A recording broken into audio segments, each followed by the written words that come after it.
I think our expectations going forward are probably largely more of the same. We're going into another year, which means another audit, and we will be relying on NTT to provide the evidence that they've upheld their side of it over the past year, where a first year audit can sometimes be seen as easier than a second year audit, because in a first year audit you don't necessarily always have to prove that you're doing certain things, because you're maybe only just putting them in place for the first time.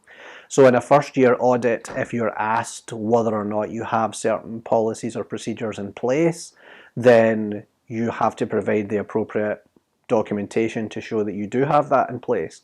Whereas in the year 2 audit, you actually have to prove that you did it, which sometimes can be harder than proving that, it's okay to have the policy, but in year 2 you actually need to prove that you followed the policy, which can make the second year audit more difficult. And since a lot of our requirements fall upon NTT and the NTT application management team, we are relying on them, that they will be able to provide the associated evidence that they followed each of the policies and procedures that they wrote.